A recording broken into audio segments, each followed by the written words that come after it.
Hola, ¿qué tal? Bienvenidos y bienvenidas a una emisión más de Perspectivas. Yo soy Jonathan Lomelí y los invito a que me acompañen a sostener esta entrevista con Elodie Martínez. Ella es periodista y coordinadora internacional de formación en investigación digital de la Agencia Global de Noticias AFP, la más antigua del mundo. Comenzamos Perspectivas.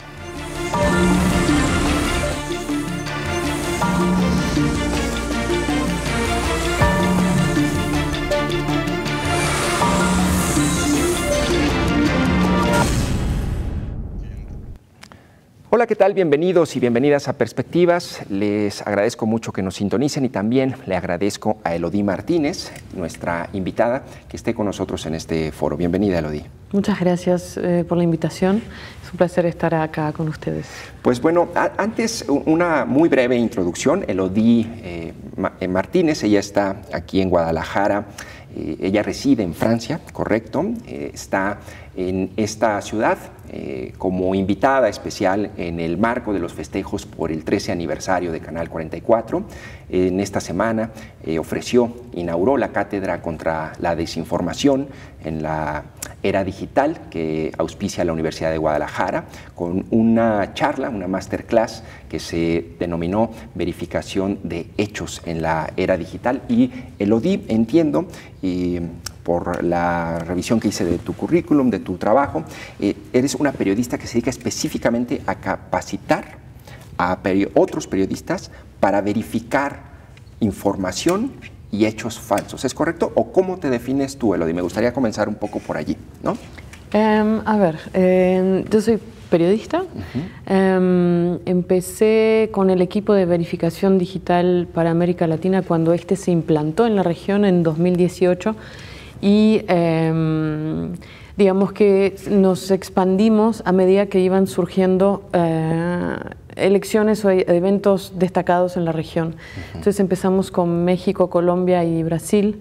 Luego fuimos para Argentina, Chile, a medida que estos países vivían procesos democráticos así importantes y a medida que también íbamos haciendo como alianzas o algunos tipos de acuerdos con las grandes plataformas como Meta o recientemente TikTok, porque ven que el contenido que circula en sus plataformas tiende a perder un poco en calidad, o por lo menos hay una emergencia de desinformación que genera una necesidad de... ¿Y tú capacitas globalmente a otros periodistas y ciudadanos también, o solo periodistas? Entonces, después de estos 4 años al frente del equipo en América Latina y España, se hizo un acuerdo con Google, entre AFP y Google, mediante el cual se pudo crear una serie de cursos en línea y un programa de capacitaciones en el mundo. Entonces tenemos 2 coordinadoras, una para América Latina, otra para Asia, que nos ayudan a difundir estos cursos, y con lo que aprendimos en los años de verificación puramente dichos, sí, transmitimos los aprendizajes y las herramientas que aprendimos a manejar para profesionales de la comunicación, periodistas y estudiantes de periodismo. Por ahora es nuestro público objetivo. Ojalá en los próximos tiempos podamos también ampliar esas formaciones para todo el mundo, porque realmente son necesarias. Son necesarias. Oye, Elodie, ¿y por qué hablas un español perfecto prácticamente? Siendo francesa. Fui a un liceo internacional en Lyon, donde crecí, en Francia. Luego mi papá es español y viví 20 años en Uruguay, donde estudié en la facultad y ya trabajé como profesional en una agencia donde no se permiten errores. Entonces el español tiene que ser bueno. Oye, y entonces te formaste también en Uruguay, supongo. Sí, ¿sí? La universidad, sí. En la universidad. Oye, y en tu caso... ¿Has estado en redacciones de parte de AFP? ¿En qué otras redacciones? Empecé el trabajo periodístico en un diario nacional en Uruguay que se llama El Observador, y fue una muy linda experiencia porque estaba en la parte de espectáculos, en la cotidiana, en el día, la parte no semanal pero diaria, sí, y me tocó entrevistar a grandes de la música, del cine. ¿Sí? Sí, sí. ¿A quién, por ejemplo? Mickey Rourke, Joshua Bell, el violinista, no sé, tendría como que pensar en todas las entrevistas maravillosas. Chris Isaak, el cantante y también actor. Gente que había así como admirado en mi infancia y los tenía ahí. Oye, antier que dabas, no, fue ayer la charla en la cátedra contra la desinformación, yo pensaba un poco cuando planteabas la importancia de verificar los hechos, de tener las herramientas, en qué contextos, ¿no?, surge toda la desinformación.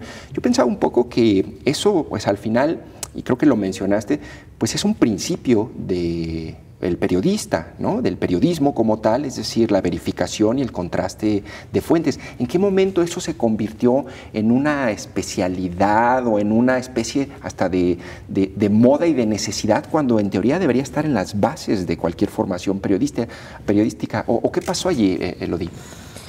Por ejemplo, una agencia de noticias como AFP, cuando antes veía una información falsa, simplemente la descartaba, decidía no ocuparse de ella y claro, no cubrir, no prestarle atención. Pero hacia diría que 2010, 2011, cuando realmente el acceso a Internet se democratizó, se popularizó, se volvió más barato, más accesible para todo el mundo, y la gente empezó a tener un teléfono celular y acceso a las redes sociales, el contenido falso entró a multiplicarse y a través de redes como WhatsApp a irse de control. Entonces hubo que también atender la información falsa para advertir al público de que no todas las informaciones valen lo mismo y que algunas ameritan ser descartadas, pero de forma explícita. Se volvió necesario decir porque la calidad de la información que circula se bajó muchísimo. Claro. Oye, y en ese sentido, ¿cómo catalogas o cómo defines la desinformación y cómo podríamos conceptualizarla para saber qué es el trabajo al que tú te dedicas? Ok. La desinformación es una noticia, un contenido que pretende ser una noticia, pero que no lo es. A veces con buena intención, por ejemplo, en el COVID, mucha gente compartió recetas caseras para prevenir el contagio, para curarse más rápido. Podían ser a veces, la intención es buena, es para que la salud esté protegida o mejore, pero a veces el fruto de esto es más dañino que si no hubiera circulado esta desinformación. Entonces en inglés se cataloga como disinformation cuando hay una intencionalidad atrás, sea de desacreditar a una persona, una figura pública, o de generar una incidencia, un impacto en una elección o en la opinión pública, o de misinformation, que no se usa mucho en español para los casos en que no hay tanta mala intención. Y en cuanto a la forma que toma esta desinformación, es muy variada. Pueden ser fotos sacadas de contexto que se atribuyen a un hecho que no es, puede ser un texto que no tiene fundamento, una afirmación que nunca se dijo, puede ser un video manipulado o una entrevista de la que se agarraron pedacitos y se los pegó al revés, entonces el mensaje cambia. Y ya después hay manipulaciones con más saña, con una alteración de la imagen, con, ahora lo vemos, la inteligencia artificial, que ya pasa a usar la voz y la imagen y los movimientos de una persona para hacerle decir lo que queremos. Oye, en tu experiencia y en tu trabajo, ¿recuerdas alguna anécdota o algún desmentido puntual que te haya llamado particularmente la atención, que digas, uy, esto estaba, ¿no?, se había hecho viral, y como que me cuentes un poco?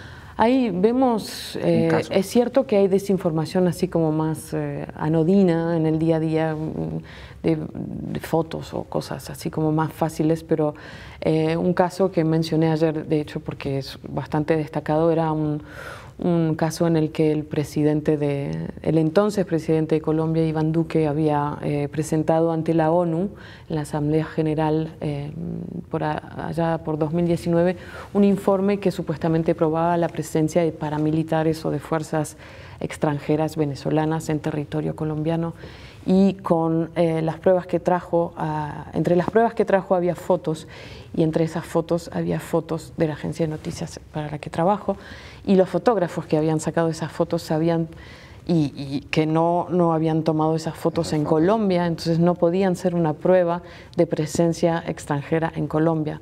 Esas fotos habían sido tomadas algunas en Venezuela o en otros lados, entonces a través de los metadatos pudimos aportar la prueba al gobierno de Colombia de que es una investigación que se hizo junto al medio colombiano, El Colombiano, y que permitió demostrar que las pruebas no eran tales, y entonces el jefe de inteligencia militar tuvo que renunciar porque había constituido un expediente que era falso. Que era basado en información falsa.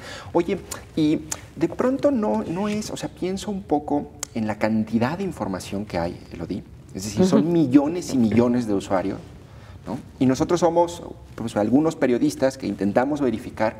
¿No es como una batalla de entrada perdida ante el volumen impresionante de información que hay que circula falsa? En el Río de la Plata diríamos que es como ir a la guerra con un escarbadiente, un mondadiente. Sí, claro. Como, en realidad todo el público que usa redes sociales y consume noticias en línea debería aprender algunas técnicas elementales de verificación o cuestionar, tener como hábito.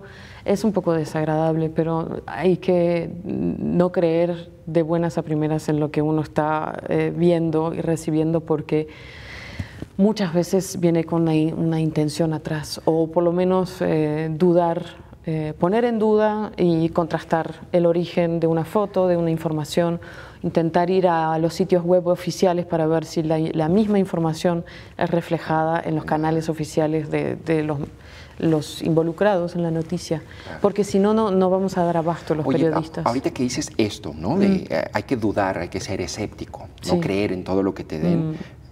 Yo pienso un poco y pienso en nuestra profesión y digo, bueno, pues es que si aplico ese principio y si yo fuera un ciudadano común, pues de entrada también tendría que desconfiar de la propia profesión, o sea, de los propios periodistas, y eso creo que al final también nos lleva a una crisis de credibilidad que estamos viviendo el día de hoy, ¿no? Es decir, es una recomendación que al final pues también es un poco paradójica, ¿no? O sea... Sí, y creo que es en parte el motivo por el cual perdimos credibilidad a los medios tradicionales, porque tenemos pseudo competidores con esos blogs, con esos influencers que parecen como revelarnos una verdad que había sido oculta por los medios tradicionales, que detentan el poder. Pero bueno, un medio tradicional está compuesto de profesionales que fueron formados y que siguen un protocolo de recabar información, en principio cruzar fuentes, en principio verificar los datos antes de publicarlos, y por lo tanto ese proceso debería ser una garantía. Digo debería porque no siempre lo es, porque hay medios que ofrecen una información sesgada porque hay intereses económicos atrás, y no todos son, no todos se acercan a la imparcialidad que deberíamos intentar alcanzar, o por lo menos tener como objetivo. Sí, es casi como un callejón sin salida a veces, ¿no? Esa especie de paradoja. Prefiero ser más optimista y invitar al público a volver a creer en nosotros y tratar de realmente cuidar el proceso de elaboración de una noticia, para que el público vuelva a confiar y ponerle de manera bastante transparente, en la medida que se pueda, los datos que tenemos. Claro. Oye, en el caso, por ejemplo, de AFP, tienen una página que es AFP Factual, ¿no? Sí. Algo así, que tienen noticias de toda Latinoamérica que están verificadas o desmentidas. Lo estuve revisando y hay algunas dedicadas a México, ¿no? La última dedicada a México está relacionada con esta propuesta que circuló falsa de López Obrador que iba a eliminar la propiedad privada, ¿no? Que sí fue viral aquí a mediados de enero, ¿no? Oye, me llama la atención, pero este tipo de noticias falsas o de desinformación, lo que pasa es que juegan un poco con el problema no es que sean falsas, sino que la gente cuando las lee es que podrían ser verdad, ¿no? O sea, en un contexto más o menos de polarización política y todo, o sea, son verosímiles, ¿no? Digo, sé que es una locura que eliminen la propiedad privada, pero digamos, en un concepto muy básico, eso es posible, ¿no? La palabra que usaste es clave. Verosímil es la característica principal de la desinformación. Es que se basa en un porcentaje de, puede ser mayor o menor, de información real, con actores reales, con un contexto, en este caso un marco legal, una propuesta que no prosperó, o un documento antiguo que se recicla y pasa como actual. Y es en esa medida de verosimilitud que se pierde, que se confunde el público, porque dice, este señor sí existe, esta organización también, y este texto que tiene el sellito parece verdadero también. Entonces, ¿por qué no sería? ¿Recuerdas ese texto? Digo, lo vi porque estaba preparando toda la llegada de los talleres y no pude adentrarme. Es que es muy mucho. Interesante porque, un poco para que la audiencia conozca su trabajo, ¿no? Lo que hacen ellos es, dicen, bueno, está esta imagen en donde se ve un artículo y dice que va a reformar el artículo 139, pero la Constitución tiene 136 artículos y te ponen el enlace de la Constitución Política Mexicana y te dicen después, y si googleas el nombre del documento, aparece que lo generó una asociación de un organismo civil en donde que quiere proponer una nueva Constitución, y todo está tomado de elementos de la realidad, pero distorsionado, ¿no? Claro. Eso es muy interesante el trabajo. Ahora, ¿cuál es el fin de este tipo de desinformación? Es decir, supongo que hay distintos, pero hay como, digamos, los tres principales fines que persigue. Depende del contexto. En un contexto electoral, por ejemplo, vemos mucho contenido que busca desacreditar a un candidato, a un partido, generar como piezas que pongan supuestamente en evidencia fraudes o elementos de corrupción o intenciones políticas que en realidad no forman parte del proyecto de campaña de ese partido. Entonces se busca como que el votante, el elector, deje de respaldar o se ponga a respaldar a un candidato o a otro. Sí. Pero hay otros fines fuera de campaña electoral. Puede haber como por ejemplo, un fin de monetizar dinero, ganar dinero, porque como habrán visto, la desinformación suele apelar a las emociones, sea generando indignación, alegría, mucha tristeza, como siempre son como montañas rusas de emociones, y eso genera que los usuarios los lectores quieran compartir o cliquear. Y esos clics, cada publicidad que es vista en línea genera dinero al que la puso ahí. Entonces, por atrás de la desinformación en general está la voluntad de ganar dinero a cuestas de la credulidad de los usuarios. Oye, y decías, en un contexto electoral es cuando puede surgir mucho la desinformación. ¿En qué otros contextos?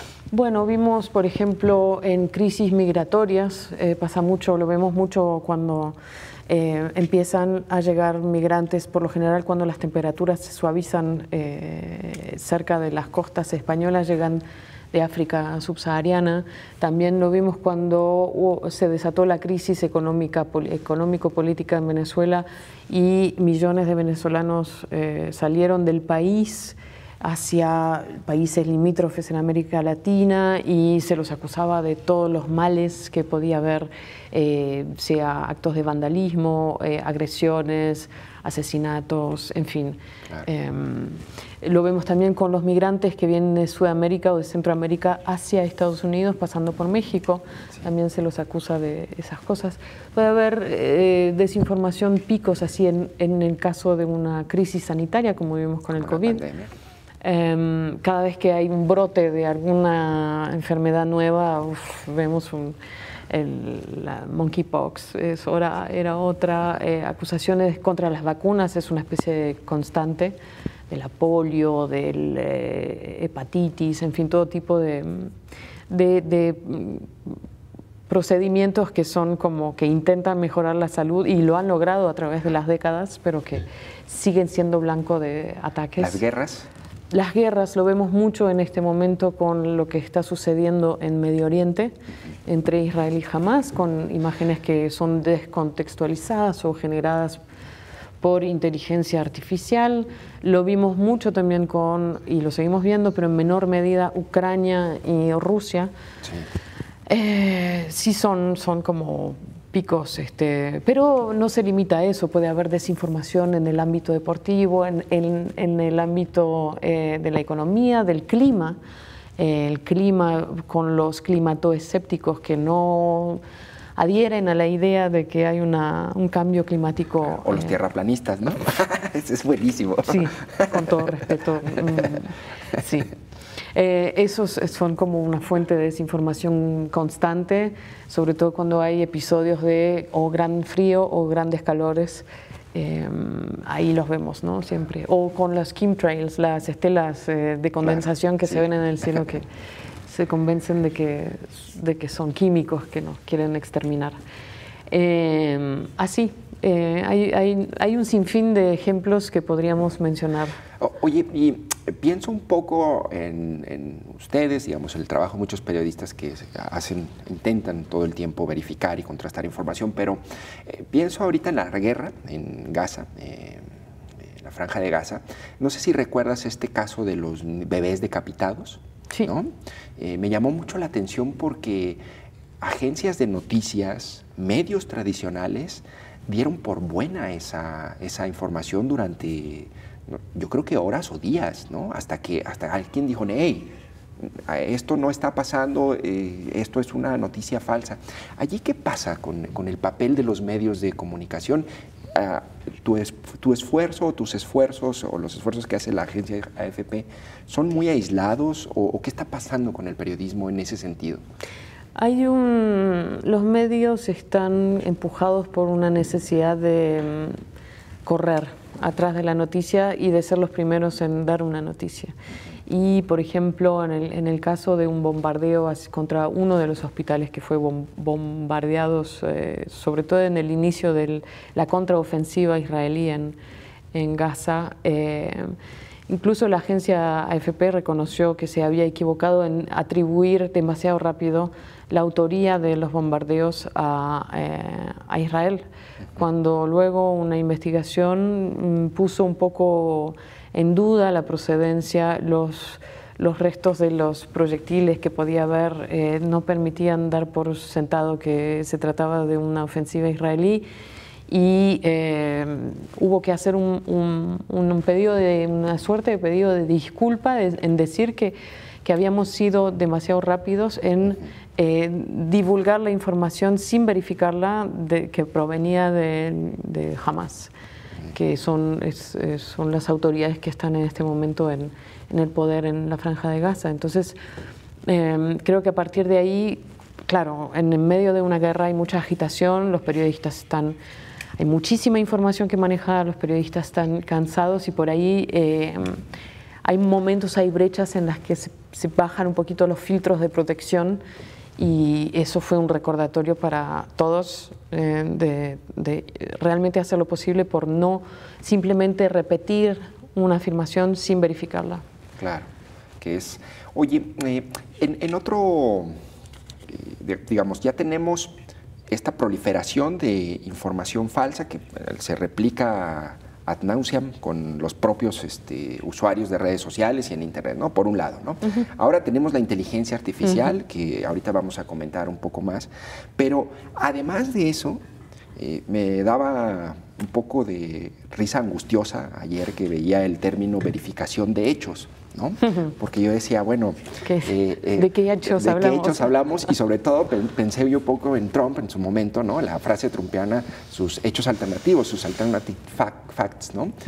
O sea, ¿cómo verificas hechos en un momento, en una época en donde ni siquiera estamos de acuerdo sobre un hecho tan evidente como, por ejemplo, la toma del Capitolio o aspectos como muy concretos? Es decir, cuando hay una crisis incluso de la referencia, de la noción que tenemos de realidad. Es un desafío, o sea, es que es cada vez más desafiante, cada vez más difícil. Estamos corriendo atrás de la tecnología para encontrar herramientas que nos permitan ahora identificar lo que ha sido generado con inteligencia artificial, sean audios o videos. Y no es fácil porque va muy rápido, porque la propia inteligencia artificial es como que se desarrolla a sí misma para superarse cada día.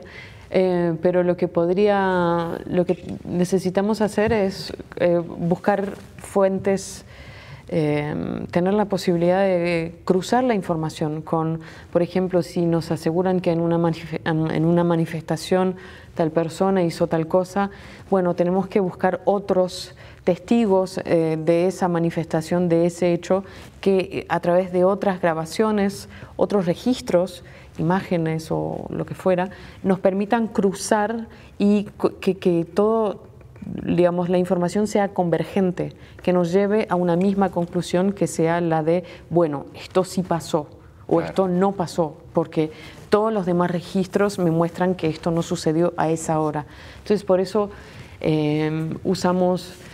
recurrimos a metadatos, tenemos que saber buscar muy bien con geolocalización en redes sociales, en Google Maps, reconocer, identificar lugares muy rápido, porque justamente en una agencia de noticias como la de AFP tenemos que saber... Leer la huella digital de las fotos, de los... También, ¿no? Es decir... sí, bueno, en los productos, los contenidos generados por inteligencia artificial, en una primera instancia había como marcas de agua, algún indicador de que no era auténtica. Claro, lo dice, te interrumpo, vamos a una breve pausa y regresamos para abordar ya concretamente el tema de la inteligencia artificial. Super. Muchas gracias. Vamos a un breve corte y regresamos con más en Perspectivas.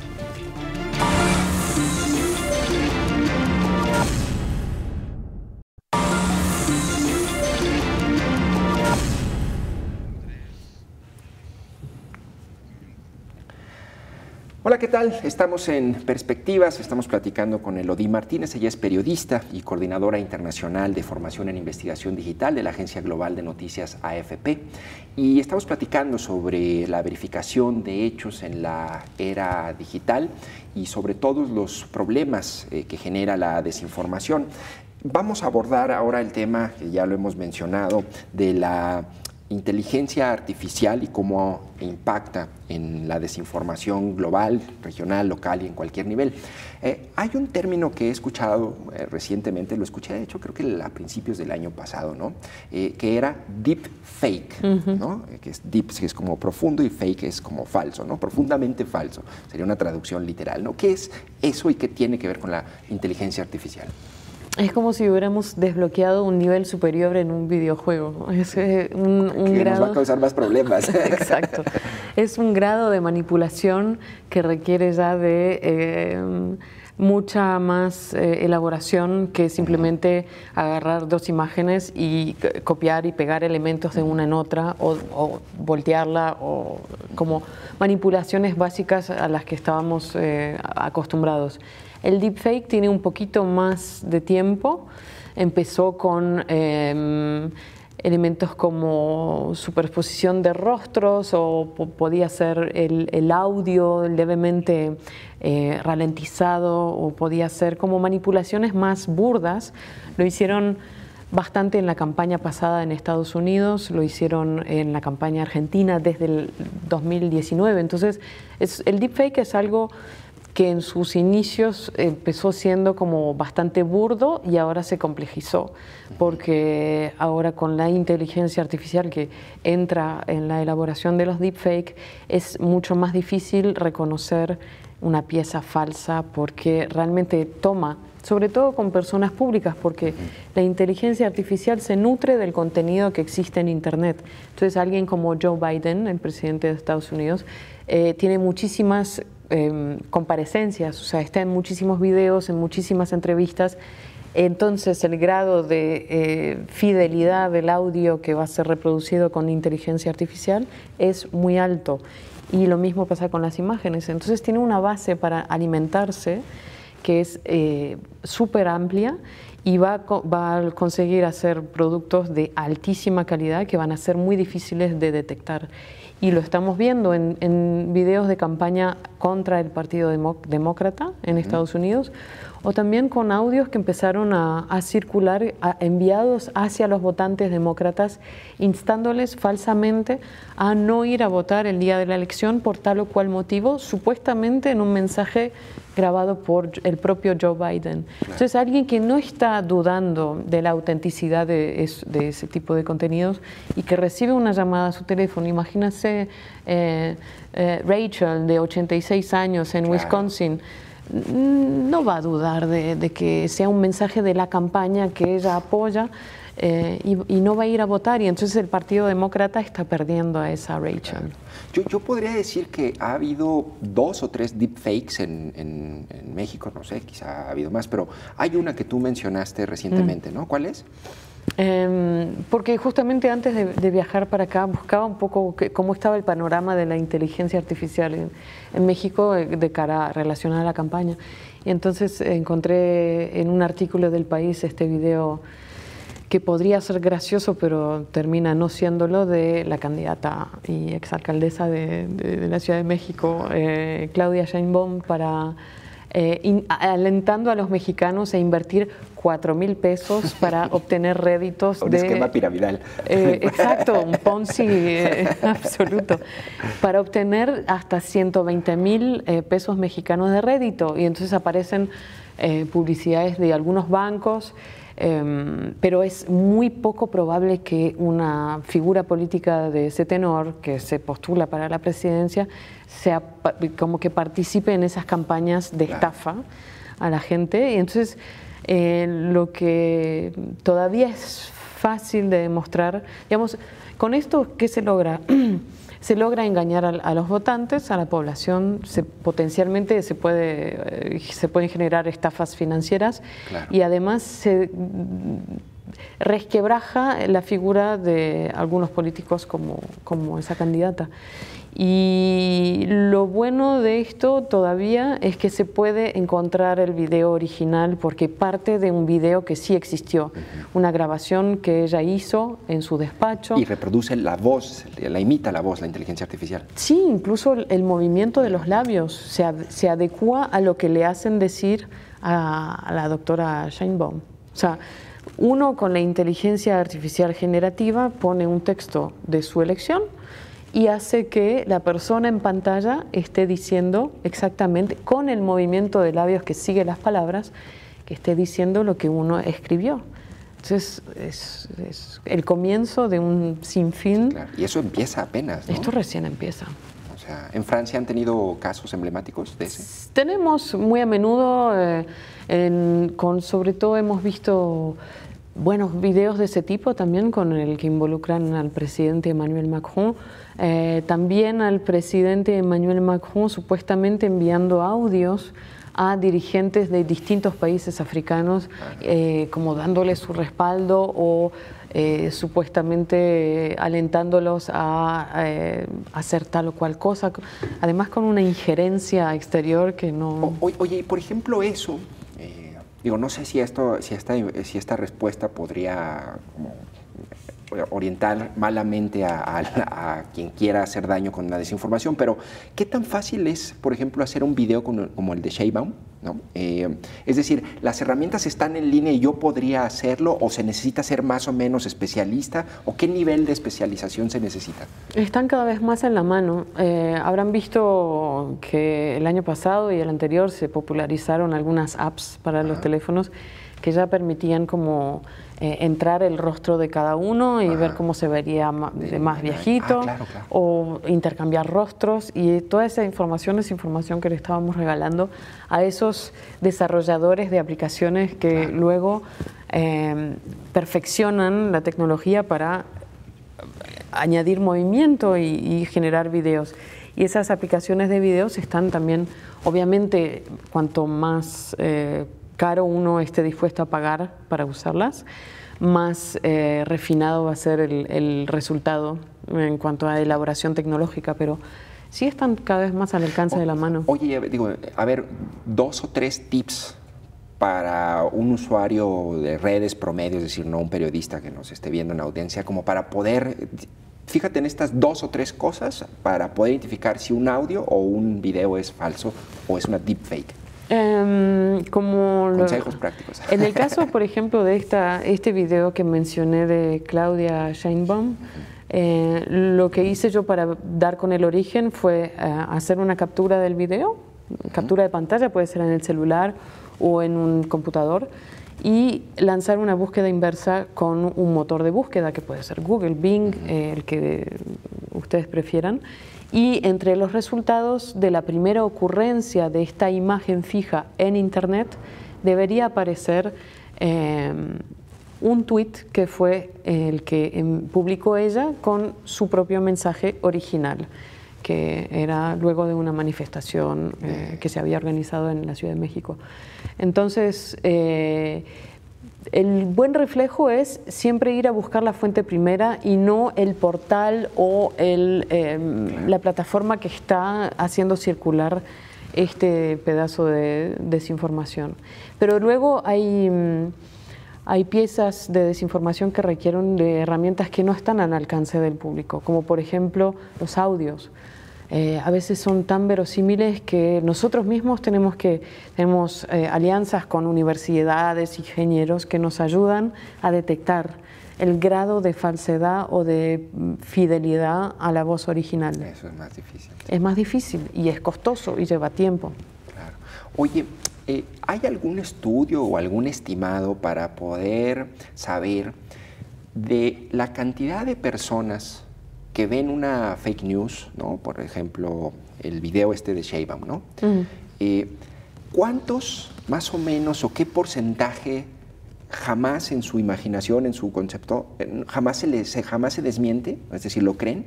¿Y cuántos pueden llegar a darse cuenta que eso era falso?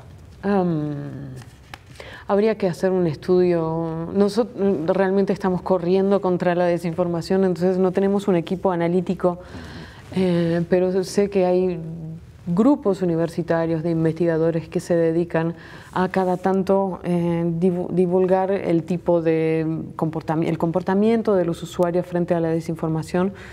Con una pieza, si tomamos ese ejemplo, es muy difícil de evaluar porque no todas las redes tienen acceso abierto. Todo lo que es WhatsApp no tenemos idea porque son encriptadas. Habría que tener medición en Telegram, no sé qué tanto acceso podamos tener tampoco porque hay canales más accesibles que otros. Hay grupos cerrados en Facebook. Es muy difícil cuantificar. ¿Tú crees que en nuestra dieta informativa, tú y yo, a lo largo de una semana, lleguemos a consumir información falsa sin saberlo? Depende del grado sesgos. De preparación. Diría que nos puede pasar, pero no para obviedades. Claro. Que yo sepa, es que yo consumo mucho información de medios de renombre, entonces creo que ellos aplican realmente filtros. Eso es otro consejo, ¿no? Es decir, medios de referencia en lugar de irte a la página de sopitas.com, ¿no? Sí, no sé cómo está la calidad de Sopitas en este momento, pero... bueno, no sé si hay algún acuerdo con Sopitas, pero no. Pero en todo caso... Pero bueno, hasta el puro nombre ya yo... Sí. Lo que habría tantos nombres para mencionar de portales que no cuidan los procesos antes de publicar el contenido noticioso, que realmente, digamos, si el público pudiera... El problema de la información de calidad es que se ha vuelto de pago. Y es una dificultad para quienes no tienen muchos recursos. ¿Quién, por ejemplo, hace esa información de calidad de pago? Podría mencionar a New York Times, podría mencionar el Washington Post, el Le Monde en Francia. Sí, hay como publicaciones que son de muy buena calidad, que traen No quiere decir que no tengan sesgos. Claro, ya es otra cosa, ¿verdad? Pero luego hay como agencias como la AFP o AP que tienen como una misión de interés general, que tienen un apoyo del Estado en cuanto a parte de su financiación para justamente que el público pueda recibir un mínimo de información veraz, contrastada y sin límites. Es decir, sí hay límites porque también AFP tiene un modelo de negocios basado en suscriptores, en medios que se suscriben, no público directo, pero sí por lo menos a través de las redes o de algunos portales que retoman la información tal cual de AFP se puede acceder a una información, creo yo, de calidad, de alta calidad. Entonces hay que elegir bien las plataformas para informarse. Oye, y otra duda que me surge, Elodie, es sobre los usuarios y los ciudadanos en general, ¿no? ¿Por qué el público es incapaz, el público en general, me voy a incluir, a veces somos incapaces, de distinguir lo verdadero de lo falso? Es decir, ¿dónde está la falla, Elodie? Es decir, en la formación, en la educación, en la calidad de nuestros medios, ¿en dónde tú identificas una falla para poder buscar una solución? Quizás haya de todo un poco. Creo que la educación, claro, o sea, se quebró un modelo educativo que veníamos dando en las últimas décadas. Se quebró en el sentido en que la teoría sigue siendo válida, pero en la práctica los periodistas están enfrentados a realidades que no se nos enseñan en la universidad. Claro. Entonces es como que las escuelas de periodismo no están, no todas, algunas sí, no están ayornándose a la velocidad a la que va evolucionando el panorama informativo.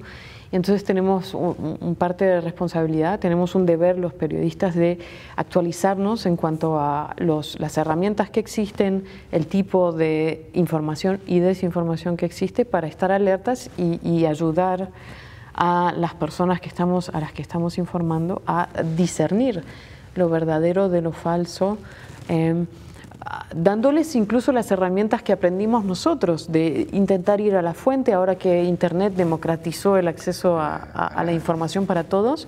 Bueno, si hay un supuesto anuncio del gobierno, que cada uno intente ir a la página oficial del gobierno para ver si ese tal anuncio existe. Pero claro, requiere esfuerzo y no todo el mundo está dispuesto o tiene el tiempo o está dispuesto a hacer ese mecanismo de verificación, porque o sea, no es culpa, pero es difícil incorporar esos hábitos. Claro. Porque nadie fue formado para eso. Por ejemplo, en Francia o en otros países no sabes si hay algún tipo de capacitación, alfabetización digital, es decir, como cursos a los propios estudiantes en general que les enseñen pues, a distinguir información manipulada de la no manipulada. Creo que las capacitaciones varían muchísimo de un país a otro y en función de los recursos que existan dedicados a la educación en general. Estoy hablando de la educación desde la escuela primaria, pero también tiene que ver con los actores, los educadores. Algunos son muy piolas, muy pilas y incluso si no es parte del programa, quieren preparar algunas clases para que los más jóvenes que ya tienen como acceso a celulares y a información puedan adquirir buenos reflejos, pero depende mucho de la voluntad y de la energía de cada docente.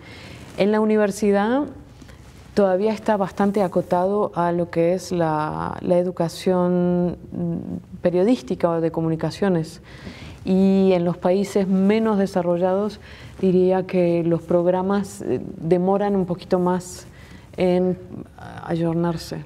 Oye, ahorita que tú mencionabas las universidades que no van al ritmo de los cambios en la realidad informativa y las dinámicas, sí, ¿no? Algunas, ¿no? Pero, a ver, tú formas parte de un equipo de capacitación internacional de AFP, ¿no? Que verifica hechos digitalmente. Eso cuesta dinero, ¿no? Para la agencia. ¿no? Y por otro lado tenemos a los medios de comunicación con modelos de negocios en crisis, ¿no? Es decir, resquebrajándose. No sé si tú lo atestiguaste. Sí, en estos últimos años, digo, yo lo he visto con las redacciones más pequeñas, sí. ¿no? ¿Cómo se puede conciliar esa realidad financiera de los medios, que aparte incluye la pérdida de credibilidad, y por otro lado esta necesidad de verificar que a su vez cuesta dinero? Sí, cuesta dinero, y no solo dinero, cuesta tiempo y recursos. Entonces, muchos medios optan por no incorporar ese, digamos, la figura de verificador en sí, porque es un sueldo extra que hay que pagar, y claro, las redacciones chicas no tienen cómo permitírselo. Por eso quizás deberían cada periodista de las redacciones pequeñas y grandes tener como redes de contención, como quizá entre ayudarse los periodistas unos con otros, y tener un proceso editorial quizá un poquito más consolidado para que no se les pasen noticias que sin querer son o sesgadas o contienen un poco de desinformación, porque no es con mala voluntad, pero corremos tanto los periodistas a veces que nos olvidamos un poco de volver de cuidar el proceso editorial que se requiere para los estándares. Oye, no sé si he orientado la conversación hacia aspectos todo el tiempo negativos, pero supongo que debe haber alguna ventaja en esta época para nosotros como periodistas. ¿Qué aspectos positivos ves para nuestra profesión en estos momentos? Bueno, para nosotros es desafiante y tenemos que evolucionar y incorporar herramientas que antes a lo mejor no usábamos en el día a día. El periodismo está cambiando. Algunos periodistas que vieron la manera en que se hacía el periodismo tradicional, por ahí de más contacto humano, quizás prefieren no incorporar las nuevas herramientas, pero para los jóvenes periodistas creo que es muy desafiante el tener como, no voy a decir como rival, pero como nuevo actor, todos los elementos que tienen que ver con Internet, digitalización, generación de contenidos falsos. También permite el dominio de estas herramientas online, permite hacer coberturas que van mucho más allá de las fronteras. Nosotros como verificadores verificamos piezas de Medio Oriente, de Asia, también porque tenemos una red de verificadores un poco en muchos países. Pero no solo eso, sino porque manejamos herramientas que a través de Internet nos permiten estar a través de, qué sé yo, mapas o lo que fuera, de pasear por lugares que están muy remotos. Entonces, el periodismo tiene sus fronteras expandidas y ese sería un punto positivo, para mí de la profesión. De la profesión. Oye, y un poco recapitulando, ayer decías en tu charla, en la cátedra, ¿no?, que el periodista o el periodismo debía volver a los principios básicos, deontológicos del ser, del deber ser periodista. ¿Cuáles son esos principios? Y sería... ¿O qué piensas cuando dices eso? Como los... o sea, siempre que hay una cobertura noticiosa sería intentar averiguar con exactitud qué pasa, dónde pasa, quién está involucrado, por qué se dan esas cosas y de qué manera, ¿no? Que como cuando las preguntas... Exacto, las preguntas. Luego, asegurarse a través de fuentes de la autenticidad de la información que nos llega, cruzar las fuentes, porque con una no alcanza, con dos no alcanza, sí. Y variar las fuentes que consultamos para que nos garantice una neutralidad en la información antes de dar una noticia. Y luego, bueno, eso, confirmar y confirmar todo antes de publicarlo. Y no publicarlo si queda una pata floja. Claro, es decir, ser muy rigurosos. Sí. Pienso un poco, no recuerdo dónde leí o vi, Elodie, alguien que criticaba cómo bajo este principio los periodistas llegábamos a tener la versión de A, por ejemplo, en una guerra, ¿no?, y la versión de B. Y ya decía, la audiencia decida, ¿no? Pienso en un ejemplo a nivel local, ahorita nacional, ¿no? Hay un grupo, un movimiento muy fuerte antitaurino, que no quiere corridas de toros, y hay un movimiento pues, muy fuerte, que es toda una tradición también de taurinos o protaurinos que quieren corridas de toros. Hay una disputa legal ahorita, ¿no? Yo ahorita, como periodista, podría decir, bueno, voy a buscar a las dos fuentes y voy a decir, A dice que sí a los toros por tal y B dice que no a los toros por tal, ¿no? ¿Cómo abordas un contraste de esta naturaleza sin asumir una posición o con un sentido de imparcialidad que me parece que también es un concepto medio en crisis, ¿no? O de objetividad, ¿no? Nos dicen, bueno, ya en las escuelas de repente ya dicen ahora, no es posible la objetividad, es subjetividad, tienes que estar involucrado de alguna manera y asumir una postura. ¿Cómo resuelves eso por ejemplo? Es como un debate filosófico casi que podríamos iniciar, pero la imparcialidad es un objetivo al que uno tiene que tender en la medida de lo posible. Obviamente, cada vez que escribimos un artículo tenemos un límite de caracteres, tenemos un límite de texto, o en la televisión tenemos un límite de minutos y no nos podemos extender y por lo tanto siempre dejamos información afuera y tenemos que decidir cuál dejamos afuera. A partir de ese momento hay un sesgo, pero si intentamos que los elementos dentro del espacio que nos es concedido sea bastante equilibrado, podemos queremos creer que el lector o el televidente tendrá la información lo más equilibrada y neutral posible. Neutral se logra quitando de toda cobertura adjetivos o todo tipo de elemento de opinión. En el ejemplo de los antitaurinos o los que lo defienden, son dos campos de opiniones que se enfrentan. No se puede tomar, o sea, a no ser que el medio tenga un interés en las corridas de toros, no veo por qué tendría que tomar una posición. Si quiere informar al público de que existen estos dos bandos, puede hacerlo sin necesidad de tomar el bando, porque se trata de opiniones.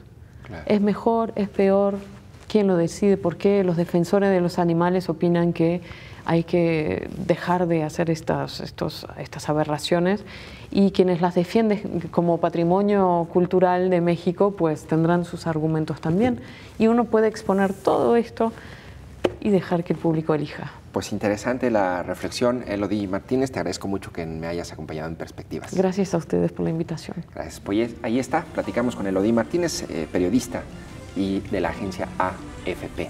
Muchas gracias por haberme acompañado. Yo soy Jonathan Lomelí. Nos vemos en la próxima emisión.